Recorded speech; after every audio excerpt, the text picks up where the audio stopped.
여러분 안녕하십니까. 사진초보 전문가 되기 함성호입니다.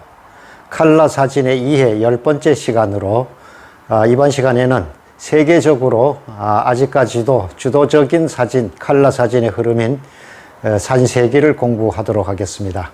우리는 그것을 이름하여 뉴 칼라라고 하는데, 상대적으로 올드 칼라라는 사진 세계도 있습니다. 올드 칼라와 뉴 칼라에 관한 공부를 하도록 하겠습니다. 물론 이것은 후에 평자들이 이름 붙여놓은 용어이기 때문에 양쪽에 관한 상관관계는 물론 없습니다. 없지만 우리가 사진 발전의 단계에 있어 꼭 공부해야 할 장르이기 때문에 올드 칼라도 함께 공부하도록 하겠습니다. 먼저 지난 시간까지 우리는 아시아존에서, 한국에서 칼라 사진 하기가 어렵다. 그것은 색온도가 열악하기 때문이다. 이런 말씀을 드렸습니다. 따라서 좋은 칼라를 하려면 어떻게 해야 되는가? 우선 조건으로서 available light에 의한 칼라 사진, 이런 얘기를 말씀드렸죠. available light에 의한 칼라 사진.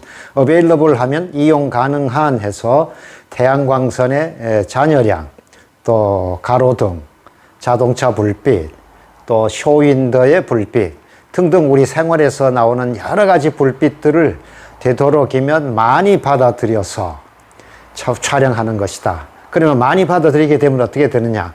색채 균형이 무너진다. 왜 그럴까? 색 온도도 다를 뿐만 아니라 광선 자체가 여러 잡광선이 들어오기 때문에, 여러 잡광선이 들어와서 쌓이기 때문에 칼라 균형이, 색채 균형이 극도로 무너진다. 따라서 극도로 무너질수록, 파괴가 심할수록 좋은 칼라를 낼 수 있다. 이것이 요체다 하는 말씀을 드렸습니다. 그러면 그렇지 않은 경우는 어떨까? 정상적일 경우에는 우리가 색채가 작가가 봤을 때 강렬하다. 더더욱 한국의 문화와 정서가 깃들여져 있는 그런 대상이다 할 경우에는 우리가 정상적인 촬영을 하면 되겠습니다. 이럴 때에도 우리가 좋은 칼라를 위한 카메라 조작에서 화이트 밸런스를 데일라이트로 설정하자 하는 것이 중요하다 했지 않습니까? 따라서 그런 경우에도 여러분들은 데일라이트에 설정해서 촬영을 해서 정상적으로 해보시고, 만약 그것이 조금 불안하다 싶으면 AWB도 찍어서 비교해 보시면 비교 우위로 선택하시면 되겠습니다. 그러면 available light에 의한 칼라 사진이 매우 중요하다. 좋은 칼라를 낼 수 있다 하는 것과 아울러 카메라 조작을 하는 방법을 말씀드렸는데 매우 중요하다 했습니다. 카메라 조작. 우리는 앞서서 처음부터 카메라 조작 배웠지만 칼라 사진을 위한 조작은 우리가 특히 유념해야 된다. 그래서 무엇보다 화이트 밸런스를 데일라이트에다 놓는다 하는 얘기를 먼저 드렸죠. 데일라이트 설정을 한다. 그리고 두 번째로 ISO를 100이나 200 낮은 수로 설정한다. 그 다음에 우리는 조리개를 했습니다. 조리개를 어떻게 한다 했습니까? 다 조인다. F값을 24나 27, 32 카메라의 렌즈에 따라서 조리개 조이는 수치가 좀 달라지는데 다 조인다. 조리개를 조이면 어떻게 됩니까? 타임은, 셔터 스피드는 자동적으로 길어지겠죠. 이렇게 해서 긴 시간을 주게 되면 여러 잡광선을 받아들이면서 누적으로 기록하여 칼라 밸런스가 무너지면서 좋은 칼라를 낼 수 있다. 그런 말씀을 드렸습니다. 그리고 여러분들이 아울러서 조금 더 융통성 있게 탄력적으로 쓴다고 하면 화면 비율을 바꾸어서, 이럴 때 브라켓팅을 마이너스 0.3, 마이너스 0.7, 마이너스 1.0 이렇게 해서 폭을 좀 더 넓히고, 만약에 조금 더 리뷰해 보시고 조금 칼라가 LCD 창에서 마음에 안 든다 이러면 조금 더 넓히셔도 됩니다. 그렇게 해서 나중에 PC에도 올려서 가장 원하는 칼라를 선택해서 쓰시면 되겠습니다. 그것이 우리가 좋은 칼라를 하기 위한 방법론이다. 그러면 오늘은 이제 수업 내용 중에 제일 중요한 올드 칼라와 뉴 칼라에 관한 공부를 하겠습니다. 우리는 사진 발명은 언제 되었다고 했습니까? 사진이 공식적으로 발명된 것은 1839년이다. 그런데 우리가 칼라 사진은, 흑백 사진이 나오면서 작가들이, 또한 일반 독자들이, 또 사용자들이 자연색에 대한 열망이 뜨거웠습니다. 이렇게 해서 칼라 사진에 대한 발명을 끊임없이 노력하여 1935년에 영국의 발명자들에 의해서 확립된 칼라 사진을 코닥이 계약함으로 인해서 본격적으로 코닥이 칼라 필름을 생산하게 되는 것이죠. 그렇게 해서 세계 칼라 사진의 표준은 코닥에 의해서 이루어져서 지금까지 오고 있습니다. 그러니까 이때까지 작가들이 흑백으로 뭐 보도 사진이든 또 창작 사진이든 또 생활 사진이든 모든 사진들이 흑백으로 이루어지던 것이 칼라가 발명되면서 얼마나 그 욕망이 표현하고 싶은 욕망이 많았겠습니다. 따라서 작가들도 이때 칼라 필름을 사용하기 시작하였는데 만족할 만한 결과를 얻지 못했습니다. 그러다가 두 명의 좋은 사진가들이 등장하게 되는데 이게 바로 다름 아닌 이 올드 칼라라고 불려지는 사진가들이 등장하게 됩니다. 그럼 올드 칼라라고 하는 말 그대로 뭐 옛 칼라 이렇게 되겠죠? 이 경우에는 그러면 올드 칼라의 핵심이 뭐냐? 컨셉이 뭐냐? 이 사람들은 색채가 나왔기 때문에 색채 자체에 대한 탐구를 하기 시작합니다. 색채 자체에 대한 탐구. 그러니까 끊임없는 실험을 하면서 하다가 보니까 실패도 하고 마음에도 안 들고 또 마음에 들고 이런 과정을 거치면서 결국 확립된 것이 뭐냐? 칼라 사진이 아주 화려하고 장식적인 칼라가 됐습니다. 그럼 얘기는 달리 말하면 무슨 얘기냐면 표현을 위해서 끊임없이 노력을 하고 있지만 주로 내용보다는 형식미에 추구하는 경향이 형식미를 추구하는 경우. 그래서 오늘날 우리가 칼라 사진이 또한 어렵다고 하는 것이 아직까지도 우리는 창작 사진 하는 분들이 이 형식미 추구에 빠져 있는 경우가 너무나 많습니다. 이건 우리가 그래서 사진의 역사, 사진이 발전되어 온 과정들을 공부를 통해서 내가 하고 있는 칼라 사진이 어디쯤 들어가 있는가 이런 걸 아는 것이 무엇보다 중요합니다. 아직도 우리는 이 형식미에 얽매여 있으면서 칼라가 좋다 이러면 이거는 우리가 대외적인 경쟁력을 평가를 받기가 어렵다. 그래서 올드 칼라는 형식미를 이때 나왔을 때 칼라는 우리가 세계를 감동시켰습니다. 그때의 대표적인 사진가가 두 명만 우리가 공부하면 알게 되겠습니다. 에른스트 하스라고 있습니다. 에른스트 하스.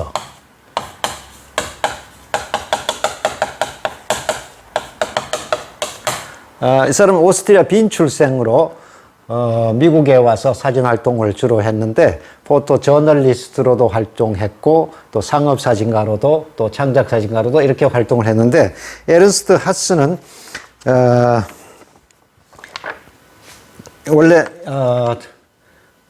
그 추구하는 세계가 주로 자신만의 독창적인 정말 독창적인 칼라 색을 추구하고 여기에다 자신의 조형성을 곁들여서 자신의 조형미를 결합해서 좋은 칼라를 했습니다. 이때 우리가 주로 정물도 많이 했고 스페인 투사를 찍은 그런 경우에 우리가 동감을 주어가지고 표현한 사진들이 이때의 에른스트 하스가 사진을 발표했을 때 이러한 것들이 색채를 너무나 잘 다루면서 새로운 경지를 개척하기 때문에 이름에서 색채의 마술사다 이런 평을 받았습니다. 색채의 마술사. 그런데도 놀랍게도 우리 에른스트 하스는 우리가 앞에 시간에서 우리가 매그넘 배웠죠. 세계 다큐멘터리 사진가들의 권익 집단 매그넘이 있다고 그랬습니다. 매그넘. 거기는 전원 하부이체 새로운 다큐멘터리 작가들 받아들일 때 전원이 합의를 하지 않으면 받아들이지 못하는. 그런데 이때 창립 멤버로 에른스트 하스가 참여를 하게 됩니다. 물론 앞에 말씀드린 로버트 카파나 앙리 까르트의 브레송에 의해서 그렇게 빛은 보지 못했지만 색채로서는 우리가 대단한 세계를 펼쳐서 보였습니다. 여러분들 우리가 이제 네이버나 구글에서 검색해 보시면은 스페인 투사라든지 1970년에 발표된 우리가 가끔 여러 잡지에도 보이는데 장미 한 송이가 크로즈업된 장미 로우즈해서 1970년에 발표한 장미 같은 경우는 조형미가 아주 뛰어난 강렬한 컬러와 조형미가 뛰어난 사진들, 또 스페인 투구를 찍은 사진이라든지 대단히 아주 놀라운 그런 사진을 발표를 했습니다. 그래서 우리는 여러분들이 에르스트 하스에 관한 사진을 좀 많이 보시면 올드 컬러구나. 그 다음에 우리가 배울 뉴 컬러를 배우면 왜 이 사람들이 한때 이렇게 컬러 세계를 지배했는데 또한 평가를 낮게 평가되는가 하는 건 다음 시간에 우리가 배우도록 하고, 두 번째로 여러분들이 공부할 사진은 엘리엇 포터라고 있습니다. 엘리엇 포터. 미국의 사진가로서 엘리엇 포터는 원래 생태학자입니다. 생태학자. 그래서 대학에서 생태를 가르치는 주 전공이 생태학자인데, 따라서 주로 초기에는 우리가 새 사진을 중심으로 많이 찍다가 미국의 그 거대한 자연 중에서도 크게 보지 않고 작게 보면서 나뭇가지나 낙엽조차도 면밀히 관찰해서 독특한 컬러와 독특한 자기 미학을 확립한 그런 작가입니다. 엘리엇 포터는 사진을 보면은 여러분들이 오늘날 우리 새 사진을 찍는다든지 또 자연 사진을 찍는 분들 중에서 엘리엇 포터의 사진과 유사한 경우가 너무나 많은 것을 알게 될 것입니다. 그래서 엘리엇 포터는 1970년 말에 우리가 요 다음 세계의 뉴 컬러가 나오게 되는데, 1980년대 정도에 사망을 했으니 이때까지 주로 생태 사진. 그러면서 새로운 세계가 나면서 엘리엇 포터도 보다 넓은 또 인간관계가 가미된 그런 풍경을 하려고 노력했던 그런 사진가였습니다. 그래서 특히 엘리엇 포터는 생태 사진 중에서 우리가 관점, 작가가 어떤 관점에서 자연을 다루는가 하는 것을 우리들에게 시사하는 바가 큽니다. 그러니까 우리는 오늘날 다양한 사진가들이 여러 종류의 사진을 하면서 기록적인 사진, 표현으로서의 사진을 하고 있지만, 이렇게 컬러 사진의 흐름도 이해를 하고 그 다음에 오늘날 내가 하고 있는 작업이 시대에 맞는가, 내 노력에 대한 평가가 제대로 받을 수 있는가 하는 것을 우리가 공부하기 위해서는 이러한 세계 사진의 흐름을 이해해야 된다 하는 말씀을 드리겠습니다. 그래서 이러한 경우 에른스트 하스와 엘리엇 포터의 사진은 우리가 다음에 자료 사진으로 보면서 왜 한때 세계를 지배했던 컬러가 오늘날 이제는 평가가 낮게 되는가 하는 것을 여러분들과 함께 공부하도록 하겠습니다. 자, 여러분, 오늘은 우리가 보다 좋은 컬러를 하기 위한 올드 컬러와 뉴 컬러에 관해서 공부를 하는 시간이었는데, 오늘은 올드 컬러로서 이들은 색채 자체를 탐구했다. 자, 무엇보다도 여기에 주목해야 할 것은 우리는 앞으로 컬러 사진이 내용, 메시지가 있어야 된다 했습니다. 핫 이슈가 있어야 된다 했습니다.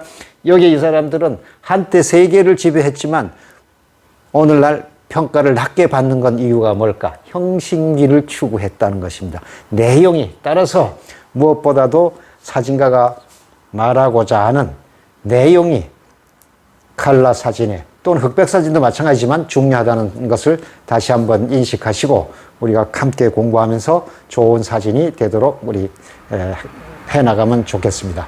자, 사진 초보 전문가 되기, 오늘 진도는 여기까지 하겠습니다. 다음 시간에는 뉴 컬러에 관해서 공부하도록 하겠습니다. 그리고 나면 우리가 이론적인 체계는 거의 기본적인 것은 마치고, 다음은 점차 현장 사진과 자료 사진 중심으로 가면서 전문적인 이론 공부를 중간중간에 해서 높여나가도록 하겠습니다. 여러분, 하루 10분 온라인상에서 저 함성과 함께 만나서 사진 공부하시죠. 자, 그러면 오늘 공부가 유익하셨습니까? 그러면 다음 시간에 뵙도록 하겠습니다.